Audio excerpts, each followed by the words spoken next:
Some of the earliest human settlements were established in the Nile Valley around 5000 BCE. The civilization that emerged along the Nile River is also known as Ancient Egypt. During its long history, Ancient Egypt saw the rise and fall of many dynasties, pharaohs, and periods of political stability and turmoil. A couple of those powerful pharaohs were Akhenaten and Tutankhamun. Followed by these pharaohs came along a powerful queen.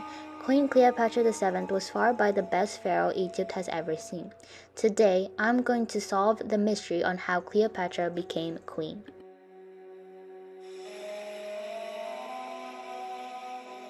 Cleopatra's family had a great connection with the Macedonian emperor. Her very first ancestor, Ptolemy I, was a loyal general to Alexander the Great. Cleopatra V was the mother of the Cleopatra we all know today. She played an important role in the history of Egypt as she helped establish the Ptolemaic dynasty. Cleopatra's siblings played significant roles in Egypt's political turmoil and power struggles that took place during their era.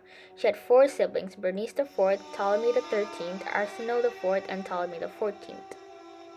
She was adored by her parents, yet they were so busy that Cleopatra took it upon herself to care for her siblings. Her whole family was obviously extremely rich.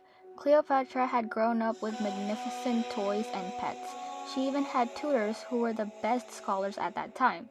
Instead of doing housework, she learned multiple languages, science, math, and in the end, she was the first pharaoh to learn the Egyptian language. People always wonder, how does Cleopatra have the courage to rule this empire? The simple truth is that she had always looked up to her ancestors, the former queens. It's understandable that one would want to follow the footsteps of the creator of the Egyptian empire. One of many interesting stories about Cleopatra would be about the Bukis bull. That bull was part of an important segment in the Egyptian religion. Apparently, she had rowed the same boat that the bull was taken on to Armont, a religious place. She did this so that she could gain the approval and respect of the Egyptian citizens. Cleopatra's father, Ptolemy XI, wasn't as famous as the pharaohs before or after him. During her childhood, Egypt was at a political war with Rome. They wanted to annex the Ptolemaic Empire into Rome, and obviously Ptolemy was against it. He was exiled from the empire for at least a year while it was ruled under Cleopatra's sister Bernice. Within 3 years, Romans helped Ptolemy regain control of Egypt once again. The fact that Cleopatra sought to help her father was more than enough in his eyes to appoint her queen. He had died in 51 BCE while seeking military aid from Rome at that time. Most believe his death was by a natural cause, but some say he might have been poisoned for political gains. Ptolemy XII was known for being weak and ineffective. Therefore, his death hadn't done any major damages to the kingdom. After the death of his father, Ptolemy XIII was made pharaoh of the Ptolemaic kingdom at the age of 11. He married Cleopatra as customs ordered to have a co-ruler. In 48 BC, Ptolemy had become envious of his sister's fame around the kingdom. He had forced Cleopatra to flee to Syria, causing her to be an exile of the Ptolemaic kingdom. Ptolemy's main objective was to become the one and only ruler. Outside of Ptolemaic borders and in the Syrian Empire, Cleopatra had constructed her own army.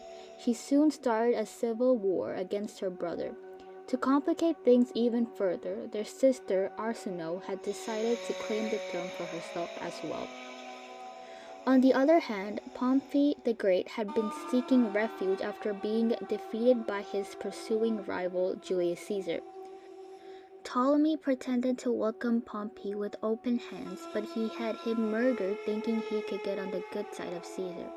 To his misfortune, Caesar was disgusted when he had been handed Pompey's head and demanded a proper Roman funeral for him.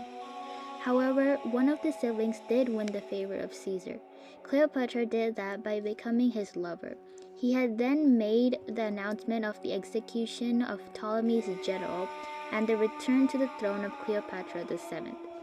This had just fueled Ptolemy's hatred for Cleopatra even more. He allied himself with Arsinoe, and both of them had created an army opposing Cleopatra. but Cleopatra had one of the most powerful allies of that time.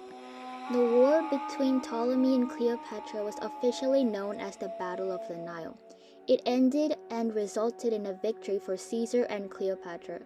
Ptolemy then fled the city and had drowned while attempting to cross the Nile River in 47 BC. Cleopatra VII had remained the unchallenged queen of Egypt.